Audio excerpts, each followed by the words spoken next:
साथियों,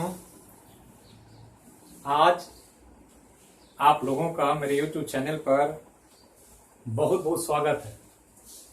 आज से हम आप सब लोगों के लिए एक नए श्रृंखला की शुरुआत करने जा रहे हैं।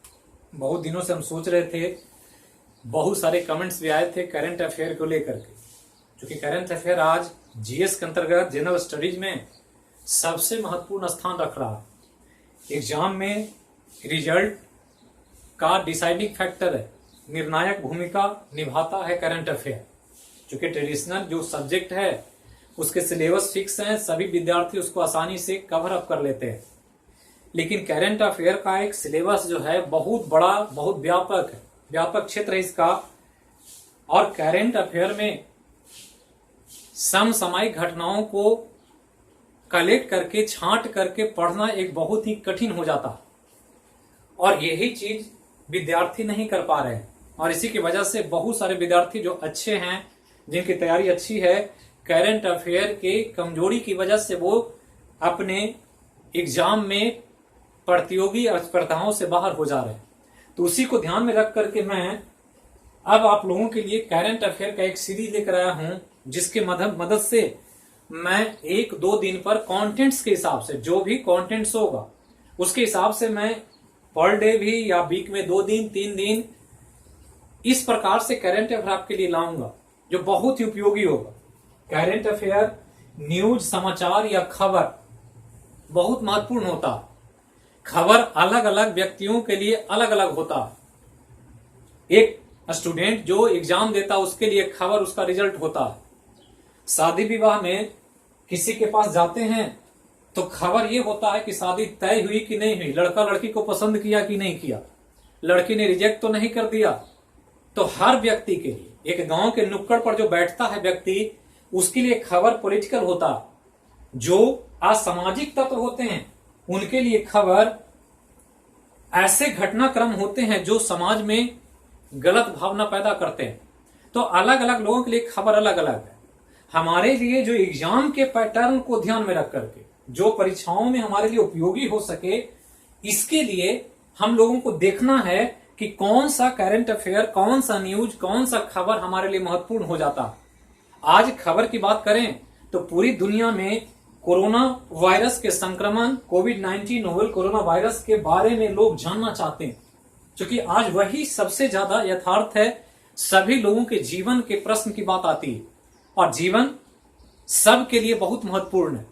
और यहां एक जीवन की बात नहीं है, एक जीवन से समाज, घर, परिवार, जिला, राज्य और देश, इवन की विश्व की जीवन की समाप्ति का खतरे के जैसे संकेत मिलते हैं। और इसी के चलते आज पूरा जो समाचार या खबर है उस कोरोना वायरस के इर्द गिर्द घूम रहा।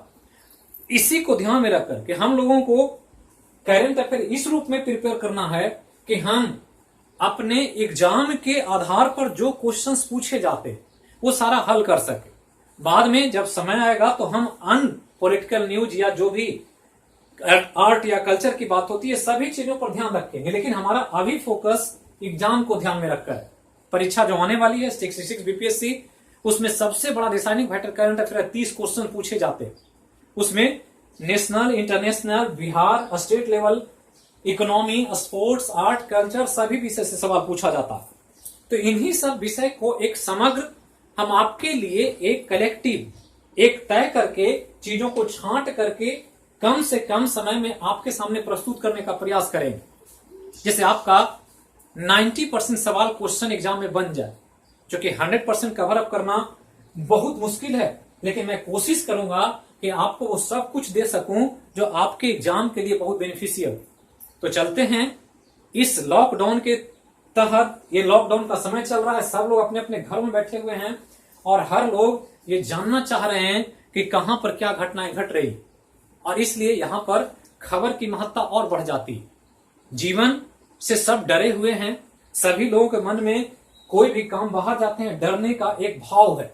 कोई काम कर रहे हैं तो सेफ या सिक्योर होकर नहीं कर पा रहे, हमेशा मन में एक दुविधा बना हुआ। तो इसी को ध्यान में रख करके मैं ये श्रृंखला शुरू करने जा रहा हूं। उम्मीद है कि आपको काफी पसंद आएगा। तो चलते हैं। आज 30 अप्रैल है।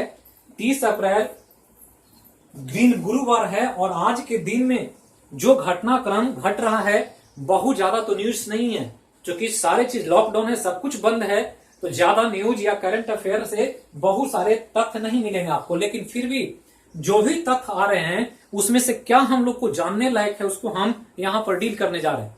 तो 30 अप्रैल का ये कुछ महत्वपूर्ण घटनाक्रम, जिसमें कुछ बहुत आसान भी है और कुछ चीजें कॉम्प्लेक्स है जिसको समझने की जरूरत है।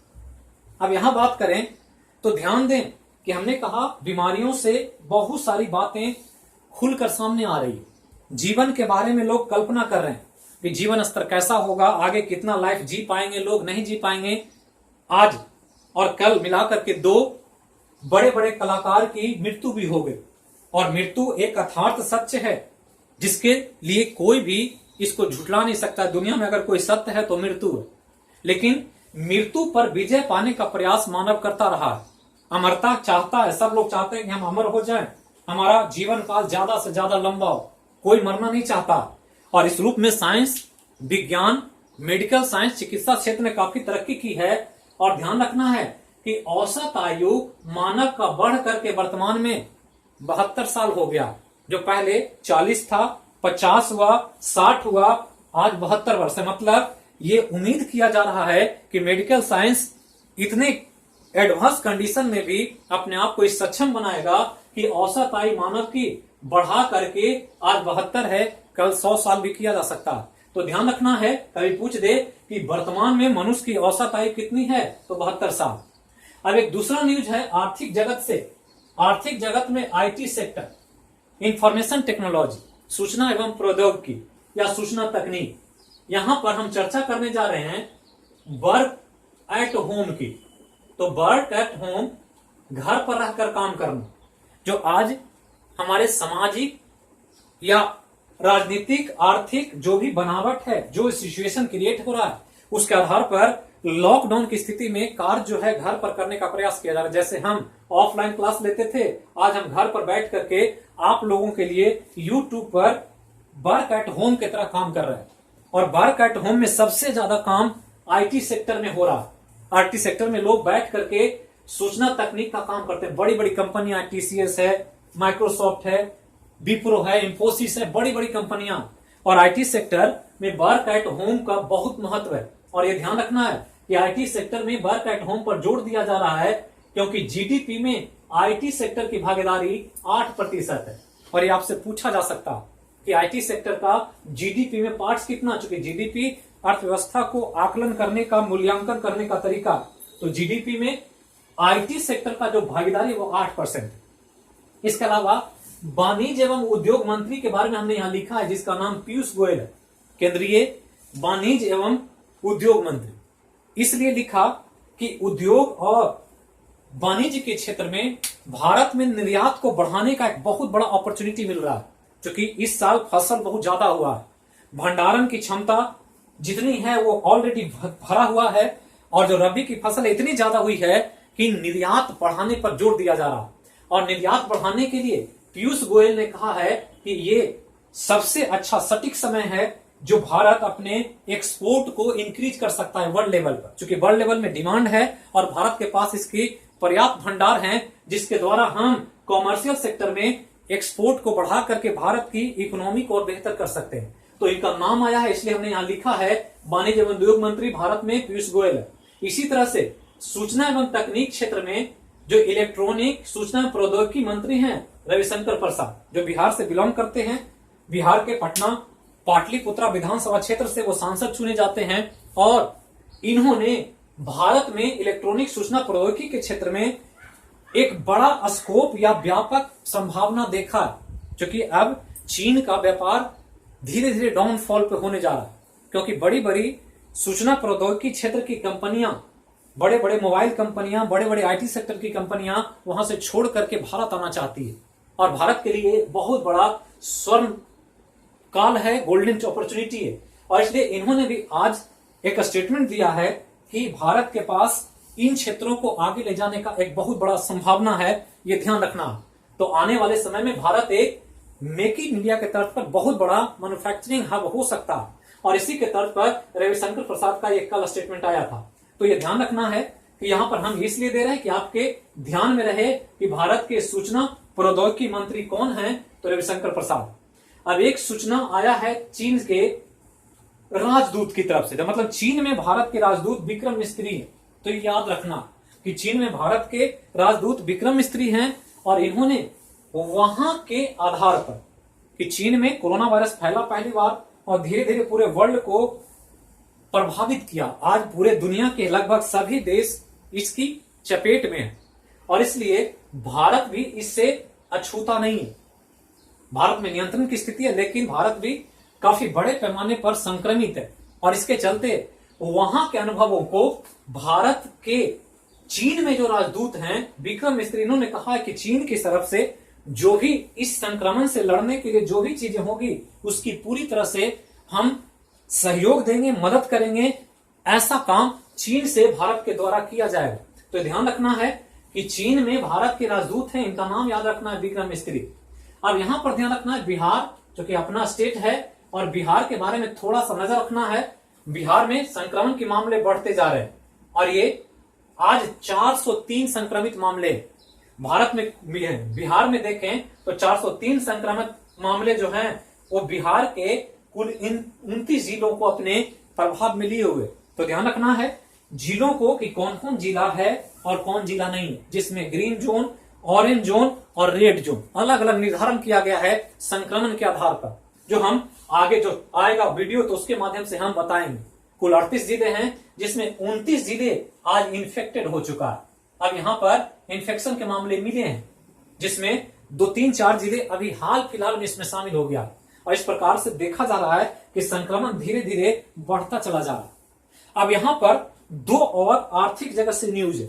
एक न्यूज जो है नरेगा से, NREGA national rural employment guarantee article, जिसको हम राष्ट्रीय ग्रामीण रोजगार सुरक्षा अधिनियम कहते हैं। एक बहुत इंपॉर्टेंट अधिनियम था, आर्टिकल था जो भारत में लाया गया और भारत में ये लाया गया था 2005 में। तो 2005 में ये आर्टिकल आया, ये ध्यान रखना। जबकि ये पारित हुआ और पारित आर्टिकल लाया गया और 2006 में इसको लागू कर दिया गया। तो ध्यान रखना है कि नरेगा जो है भारत का एक बहुत बड़ा महत्वाकांक्षी योजना और नरेगा 2005 में अधिनियम पारित हुआ और भारत सरकार ने इसको 2006 में फरवरी के महीने में लागू किया।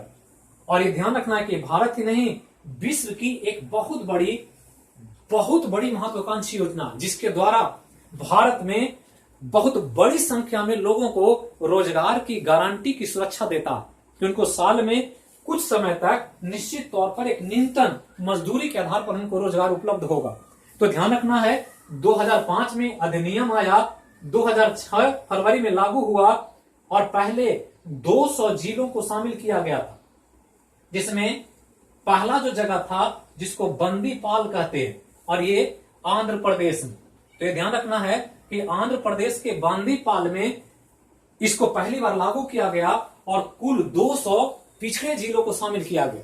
बाद में इसको बढ़ा करके आगे लाया गया और 2008 में इसके प्रभाव को देखते हुए 2008 में ये पूरे देश में लागू हो गया।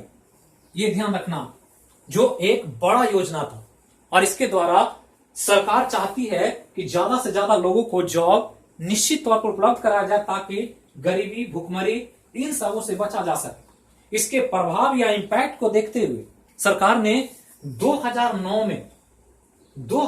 में इसका नाम मनरेगा कर दिया। तो मनरेगा जो पहले राष्ट्रीय ग्रामीण रोजगार गारंटी अधिनियम था उसको महात्मा गांधी के नाम पर जोड़ा गया और 2009 में इसका नाम मनरेगा हो गया।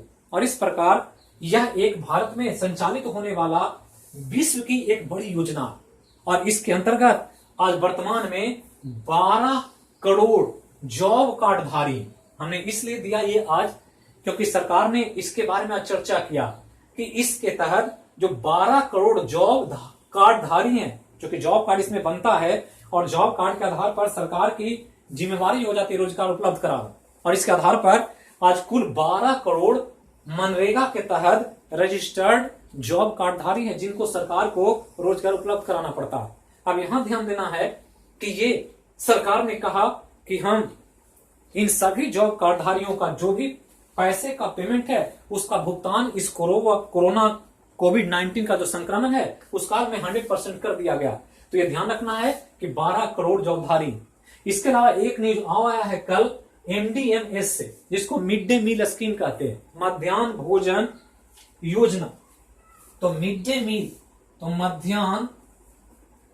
मध्याह्न भोजन योजना, ये बहुत इंपॉर्टेंट योजना है ये भी। और इसके द्वारा स्कूली बच्चों को दोपहर का पका हुआ भोजन उपलब्ध कराया जाता। और ये दोनों डाटा सेम। और इसके अंतर्गत आज देश में 12 करोड़ बच्चों को भोजन पका पकाया दिन में एक बार दोपहर के समय उपलब्ध कराया जाता। कोविड-19 के समय सरकार ने, चूंकि स्कूलें बंद है, तो इस की जो राशि आती है वो बच्चों के अकाउंट्स में सीधा ट्रांसफर किया जा रहा। तो ये एक बड़ा है जो ध्यान रखना है। कभी पूछ दे कि MDMS स्कीम में कुल बच्चे की संख्या कितनी है, तो 12 करोड़ है। अब ये ध्यान रखना कि मिड डे मील स्कीम जो है ये भारत में शुरू हुआ था 1995 में, 1995 में आया। और 1995 में ये जो लाया गया था वो 1 to 5 क्लास के लिए लाया गया था, ये ध्यान रखना। तो 1995 में लाया, लेकिन बाद में इसके इंपैक्ट को देखते हुए बढ़ाया गया और इसको 1 to 5 की जगह 6 to 8 कर दिया गया। और आज 6 to 8 क्लास मतलब पहला से 5वां वर्ग तक 1995 में था, और बाद में इसको 6 से 8 क्लास मतलब अब 6 से 8 मतलब पहला से 8वां क्लास तक के बच्चों को भोजन उपलब्ध कराया जाता। और ये जो लागू किया गया ये 6 से 8 1995 में 1 से 5 तक था, और ये 6 से 8 जो किया गया 2008-9 में इसको किया गया। और इस प्रकार आज भारत में जो भी सरकारी स्कूलें हैं जहां पर प्राइमरी सेक्शन से लेकर मिडिल क्लास तक मतलब 1 से लेकर 8 क्लास तक के बच्चों को एक शाम का भोजन दिया जाता है। अब इस भोजन के मिड डे मील स्कीम में ध्यान रखना है कि ये रेशियो है वो 60 और 40 का रेशियो है। तो 60% और 40% दो रेशियो है। 60% केंद्र सरकार देती है और 40% राज्य सरकार वहन करती है। तो ये ध्यान रखना। तो मिड डे मील स्कीम में 60-40 का रेशियो केंद्र और राज्य के बीच जो वित्त पोषण किया जाता है वो दोनों के द्वारा होता है। अब ये ध्यान रखना है मिड डे मील स्कीम में आज 12 करोड़ बच्चे पका पकाया भोजन प्राप्त कर रहे हैं। तो ये मिड डे मील स्कीम से, जिसको ध्यान रखना कि अभी सरकार ने कल ही इन मिड डे मील स्कीम में जो भी बजट आता है उसमें कुल में 11% की वृद्धि कर दिया। और ये भी कहा है कि गर्मी में जब ग्रीष्मकालीन छुट्टियां होगी तो उन छुट्टियों में भी बच्चों को मिड डे मील दिया जाएगा। तो जो समर वेकेशन होता है उसमें भी ये दिया जाएगा, ध्यान रखना। अब यहां पर हम कोविड-19 की थोड़ी सी बात करें, क्योंकि ये कोविड-19 बहुत ही ज्यादा आज चर्चा का विषय। कोरोना वायरस 2019, कोरोना नामक वायरस की खोज 60 साल पहले हो गई थी, लेकिन ये कोरोना की एक नई वैरायटी और ये वैरायटी 2019 में पता लगा था, इसलिए इसका नाम रख दिया नया कोरोना 2019। नॉर्मली कोरोना वायरस से सर्दी जुकाम खांसी के मामले देखे जाते हैं, लेकिन ये एक अलग तरह का वायरस का विकास दिखा। और ये वायरस जो है हमारे ट्रैकिया को ब्लॉक कर देता है और इस ब्लॉकेज की वजह से सांस लेने में परेशानी हो जाती। और ध्यान रखना है कि सांस के बंद हो जाने से लोगों की मृत्यु होती। तो ये एक नया वायरस है और ये वायरस जिसको हम विषाणु कहते हैं, और ये वायरस विषाणु 20 वर्ड से बड़ा, तो 20 और प्लस अणु को विषाणु कहते, जिसकी खोज या पहली बार देखा था एडवर्ड जीनर ने, लेकिन इसको खोजा विषाणु को सबसे पहले एक व्यक्ति ने जिसका नाम है इवानोवस्की। तो ये ध्यान रखना, इवानोवस्की ने खोजा था और जो खोजा था वो एक वायरस के रूप में जिसका नाम था TMB। तो ये ध्यान रखना कि दुनिया का पहला वायरस कौन है, तो TMB। और TMB जो है ये तंबाकू के पौधे पर विकसित होता है। तो तंबाकू में एक बीमारी होता है मोजाइक वायरस के रूप में, और इन्होंने पहली बार विषाणु के बारे में बताया, जबकि इसके पहले 1796 ईस्वी में यह काम हुआ 1892 में, जबकि 1796 में ही एडवर्ड जीनर चेचक के विषाणु के बारे में बता चुके थे, लेकिन विषाणु के एग्जिस्टेंस या अस्तित्व के बारे में प्रामाणिकता पेश किया इवानोवस्की ने। इसलिए वायरस के खोजकर्ता के रूप में इवानोवस्की को याद रखना, ये रखना का एक खोजकर्ता है। दूसरा ध्यान रखना है कि वायरस जो होता है वो सजीव और निर्जीव के बीच का कड़ी, और यही इसके इलाज या उपचार में सबसे बड़ी बाधा। क्योंकि विषाणु जो है वो सजीव भी होता है, निर्जीव भी होता है। कुछ कालक्रम तक जीवित रहता है और कुछ कालक्रम तक निर्जीव जैसा रहता है, और इसी के चलते इसके इलाज में काफी कठिनाई होती है। निर्जीव वस्तु का इलाज क्या करेंगे, लेकिन जब एक्टिव होता है तो मानव के लिए घातक होता। तो सजीव और निर्जीव की कड़ी के रूप में विषाणु को देखा जाता है, वायरस को। अब यहां वायरस को ध्यान रखना है कि कोविड-19 के बारे में कल एक न्यूज आया है कि इसका जीनोम के बारे में लोगों को पता चल गया। और जीनोम के बारे में पता लगने का मतलब कि इसमें कौन कौन से संरचना है इसके आनुवांशिक पदार्थों में। किसी भी डीएनए पर जो जीन का सीक्वेंस होता है उसको जीनोम कहते हैं, और जीन से ही सब कुछ के बारे में पता चलता है। अब जीनोम का पता लगना इस बीमारी के वैक्सीन के निर्माण की तरफ पहला कदम। अब माना जा रहा है कि वैक्सीन भी मानव जल्दी ही इसका बना लेगा, लेकिन एक सर्वे है पूरे वर्ल्ड लेवल पर कि ये जो विषाणु है इसका जो वैक्सीन बनेगा उसको बनने में कम से कम 1 से लेकर 1.5 साल लग सकते हैं। तो ये एक लंबा समय है और जिसके दौरान हमें सुरक्षित रहना बहुत जरूरी है। तो ये जीनोम के बारे में पता चला है, ये ध्यान रखना है ये सब चीजों को। अब कोरोना वायरस का एक और बड़ा सिम्टम है कि ये म्यूटेंट वायरस है। तो म्यूटेशन होता है और म्यूटेशन करने की क्षमता है इसमें, मतलब ये अपने आप को बदल लेता।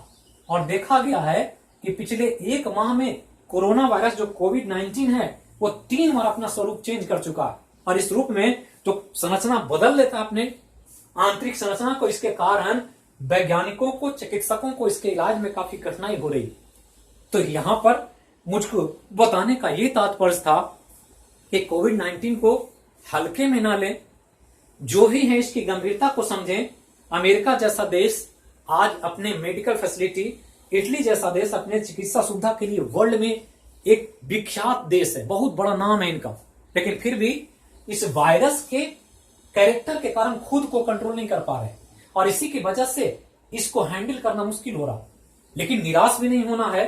ये जीनोम की खोज जब हो चुकी तो बहुत जल्दी ही मानव इस पर विजय पा लेगा और हम कोरोना वायरस से सुरक्षित बाहर निकल आएंगे, और बड़े बड़े महामारियों को मानव ने मात दिया है, और फिर हम एक नया इतिहास लिखेंगे।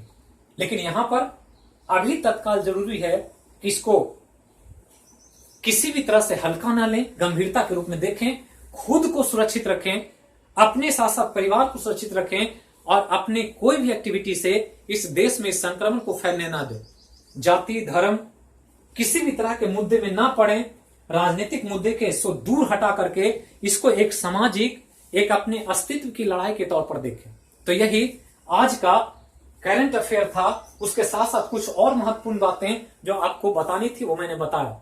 आगे मैं जब भी कंटेंट्स लगेगा कि आ गया है तो उसके हिसाब से मैं कंटेंट्स के हिसाब से वीडियो आपके लिए प्रस्तुत करूंगा जो आपके लिए काफी बेनिफिशियल हो। तो थैंक यू, फिर मिलेंगे। वीडियो को जरूर लाइक करें, सब्सक्राइब करें, ज्यादा से ज्यादा लोगों को शेयर करें। तो फिर मिलेंगे अगले वीडियो में।